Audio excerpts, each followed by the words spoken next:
Et puisque vous êtes à peu près le seul au monde à en fabriquer, j'imagine que vous avez un marché à l'étranger également. Oui, nous avons un marché pour la plupart des contrées nordiques. Il est très exigeant, perfectionniste. Il sait quand une affaire est bonne ou une affaire l'est moins. Quelque chose d'une fierté d'avoir son nom sur ses produits Bombardier. C'est un homme qui aimait à s'amuser, mais surtout à travailler. Il était persévérant, puis il gardait sa belle compatibilité. Joseph Armand Bombardier, au-delà de l'inventeur. Épisode 3. Sortir des sentiers battus.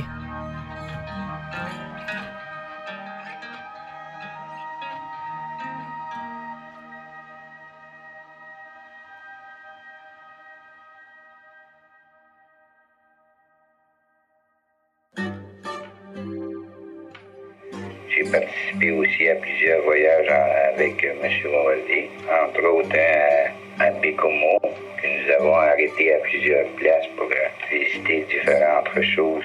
M. Bombardier décida de faire un voyage pour essayer cette machine sur la neige du Nord. M. Bombardier et mon père sont demeurés 3 jours à la mission. À peu près tous les Indiens ont essayé cette machine qu'ils ont trouvée merveilleuse. Et à un moment donné, il me fut permis de l'accompagner dans un voyage longue distance. Et nous sommes rendus à Québec, au Château Frontenac, où Armand devait rencontrer un représentant de la compagnie Price Brothers.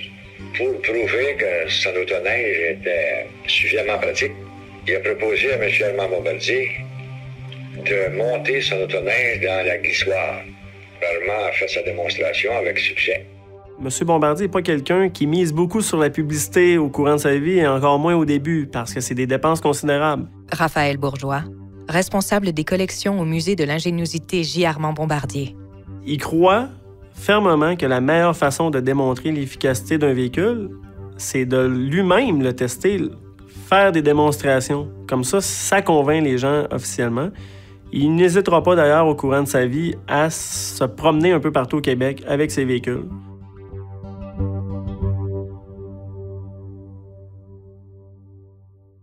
Il va s'arrêter souvent dans les petites municipalités, stationner le véhicule pas loin des bureaux de presse. Donc, les journalistes finissent leur journée. On voit un véhicule un peu étrange dans le stationnement. M. Bombardier est tout prêt à leur faire une démonstration, de l'essayer, tout ça. Souvent, il va obtenir un article dans un journal local, par exemple, et ça, gratuitement. Donc, pour lui, c'est vraiment une façon efficace. 2 hardis citoyens de Valcourt ont entrepris l'audacieux voyage en auto jusqu'à Québec. M. Armand Bombardier et A. Grandpré de Valcourt réussissent l'exploit. Les 3 amis ont voyagé dans un confort irréprochable et ont parcouru 500 000 sans difficulté. Mais il faut admettre que leur auto était d'un genre particulier. Il est muni de 2 traîneaux à large lisse qui remplacent les roues de devant. Cette transformation permet à l'automobile de franchir n'importe quelle bande de neige. Ils ont fait le voyage à une moyenne de 25 à 30 000 à l'heure et la machine peut filer à une vitesse de 35 à 40 000 à l'heure.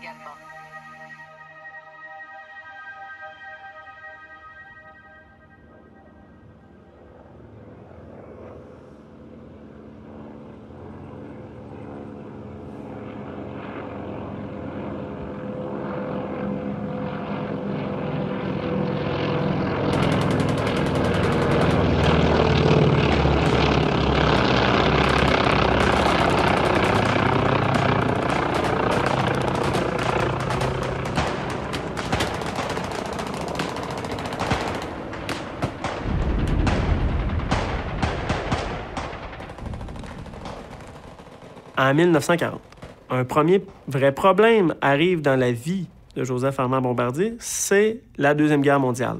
M. Bombardier a déjà commencé à recevoir ses pièces de véhicules pour fabriquer ses véhicules prévus, que les moteurs seront rationnés par le gouvernement canadien. Il va être pris avec des carcasses d'autoneige B7 et ne peut pas vendre le véhicule non plus, même s'il le voulait, parce que la production civile est bloquée. Les gens qui veulent un véhicule, par exemple un médecin, doivent obtenir une autorisation du gouvernement pour faire une demande à M. Bombardier. Donc, c'est très difficile pour lui à ce moment-là. Les affaires allaient bien, plein de beaux projets, mais il faut qu'il arrête sa production civile.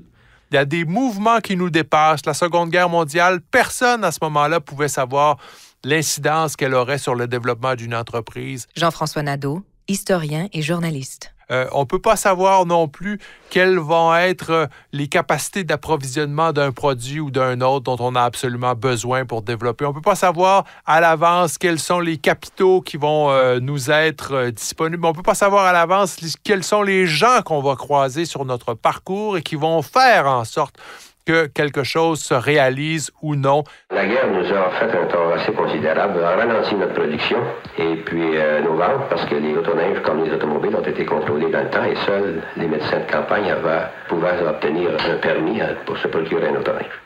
Il veut vraiment pas faire de mise à pied, puis encore moins arrêter ses activités.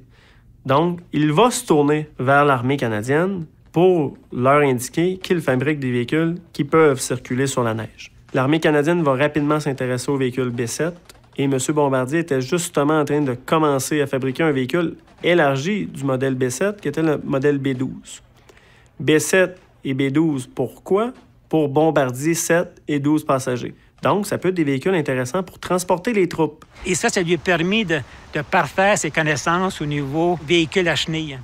Serge Bombardier, petit-fils de Joseph-Armand Bombardier. Et là, la chose qu'il a commencé à faire simultanément en 1948, a fait des recherches sur des véhicules à chenilles, le B5, le C4, après ça le BT, qui était Bombardier Truck pour l'exploitation forestière.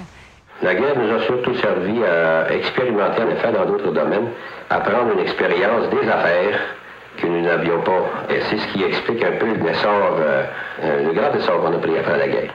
Après la Seconde Guerre mondiale, Joseph-Armand Bombardier va avoir l'occasion d'acheter un terrain d'environ 8000 acres dans les cantons de l'Est, principalement à Kingsbury. Ça vient quand même avec quasiment l'ensemble du village de Kingsbury, qui est une petite municipalité des cantons de l'Est. Ça vient aussi avec environ 17 maisons, commerces de Kingsbury. C'est quasiment un village fantôme, par exemple. Ça vient avec le droit d'électrification aussi, avec les barrages du lac Brompton, entre autres, de la rivière au Saumon. Ça vient quand même avec des choses intéressantes, là. M. Bombardier avait dans la tête, évidemment, d'utiliser l'électricité pour ses besoins, pour une nouvelle usine, entre autres, un centre de recherche, un laboratoire de recherche à Kingsbury en 1947 pour justement faire des recherches de nouveaux produits. Ils vont vraiment faire 1001 tests là-bas. Il pouvait passer la semaine, donc il partait à Kingsbury. Il restait tout seul dans son appartement du 2e étage. Puis il revenait la fin de semaine à Valcourt. Il se fait un peu moins déranger là-bas, peut penser à des idées, penser à toutes sortes de choses. Là, ils ont commencé à faire toutes sortes de patentes, à expérimenter sur les véhicules à chenilles. Puis mon père me disait toujours, mais c'était un des prototypes du skidoo. Alors, pour moi, comme tout prototype, il faut en faire plusieurs avant d'arriver vraiment au véhicule. M. Bombardier va arriver à la fin des années 40, va mentionner aux employés, écoutez, on va commencer à couler de l'aluminium. Et à ce moment-là, ils ont commencé à faire les recherches sur le moteur aluminium pour le petit autoneige qu'ils voulaient créer. Plus qu'on fait de pièces, plus que c'est efficace. C'est un peu la pensée de Joseph-Armand Bombardier.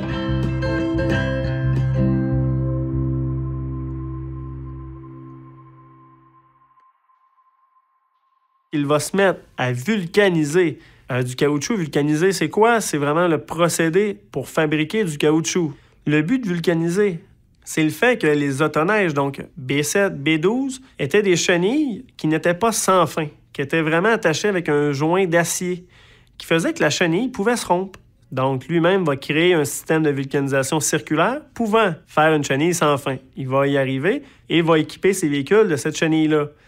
Et on va commencer à fabriquer toutes les pièces de caoutchouc qui vont dans les véhicules, dans le but d'être le plus autonome possible aussi. D'ailleurs, parlant d'autonomie, au courant de sa vie, lui-même va fabriquer plusieurs machines-outils, dont une presse en 1940, une presse hydraulique. Avant ça, les roues de véhicules, c'était des roues à rayons, un peu comme une bicyclette. Lui-même va faire sa presse pour faire des roues en fonte pleines. Comme ça, la neige ne pouvait pas s'accumuler.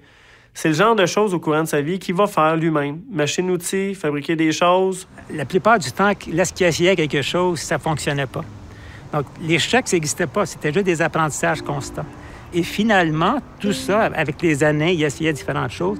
C'était en 1953-1954 qu'on a fait un véhicule industriel qui s'appelle le Mosquée. L'emprise internationale, la représentation internationale du Québec se fait par des figures du monde des arts, de la finance en partie aussi, mais c'est rare. Les entreprises à caractère individuelles comme celles de Joseph Armand Bombardier à tout d'un coup jaillir sur la scène internationale. C'est des figures d'exception. Nous avons, dans les années 52-53, eu une demande spéciale pour la prospection des puits d'huile de l'Alberta du Nord canadien. Et nous avons développé à cette date un tracteur construit sur le même principe que l'autoneige et avec la plupart des mêmes matériaux.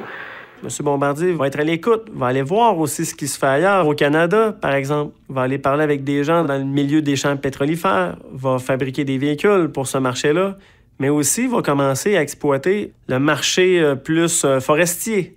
Et nous avons développé à cette date un tracteur construit sur le même principe que l'autoneige et avec la plupart des mêmes matériaux. Ce tracteur s'est avéré efficace et nous en avons fait un succès remarquable. Ils ont commencé à vendre ça partout au Canada et dans le monde entier. C'est un véhicule à chenilles pour aller sur le sol meuble.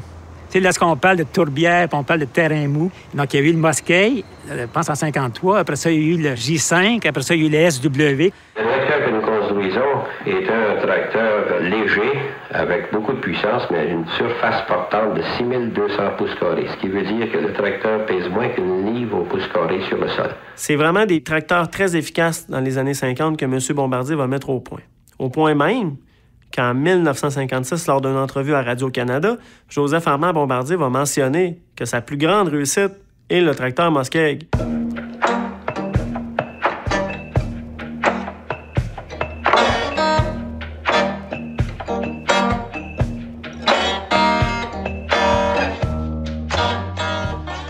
Dans les années 50, après avoir développé des tracteurs, mais aussi peaufiné ceux-ci pour les développer de différentes façons, pour encore là combler des besoins, parce que il faut se rappeler que M. Bombardier a vraiment un objectif en créant les véhicules.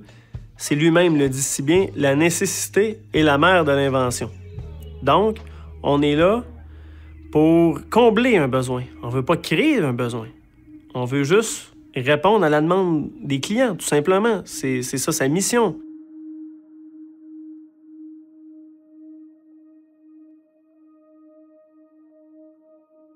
Armand Bombardier, le Henry Ford du Québec. La nécrologie nous apprenait récemment que M. J. Armand Bombardier est décédé dans un hôpital de Sherbrooke à l'âge de 56 ans à la suite d'une longue maladie. Cette chronique ne nous dit pas cependant les immenses services que M. Bombardier aura rendus, non pas à sa petite localité ou même à la communauté canadienne-française, mais dans une certaine mesure, à l'humanité tout entière. Il va être reconnu, il va avoir des reconnaissances, il va être nommé grand chevalier de l'Ordre Saint-Grégoire. C'est une reconnaissance de l'Église. Il va remporter un prix du Gala du commerce. Donc, on le reconnaît pour ce qu'il fait. Il va être l'homme du mois en 1959 de la revue Commerce. Mais vraiment, on sent que sa reconnaissance principale va arriver vraiment au moment de sa mort. C'est là qu'on va se rendre compte qu'il est de la même trame, par exemple, qu'un Edison ou d'un Ford. D'ailleurs, il y a un article dans la presse qui va être écrit « Joseph Armand Bombardier, le Henry Ford du Québec ». C'est là qu'on se rend compte à quel point que créer une multinationale, quelque chose d'énorme qui va avoir une incidence après pour les années suivantes. Mais on le réalise peut-être moins dans le moment où qu'il est vivant. Eh bien, alors, vous avez donc un bel avenir devant vous, n'est-ce pas, monsieur? Bien, on vit dans l'espérance, et puis l'espérance nous mène loin. Mais de toute façon, depuis le commencement, c'était un peu ce qui s'est produit. Les premiers autoneiges n'étaient pas très prometteurs. J'entends que le marché ne semblait pas être très, très intéressant. Et puis, à mesure que l'affaire s'est développée, les marchés se sont agrandis, et puis l'équipement a été amélioré. Et aujourd'hui, les gens achètent un autoneige comme on achète un automobile. Ils savent ce que ça peut faire, ce que ça fait. Et puis, ils savent d'en avoir pour leur argent. Et ce qui compte.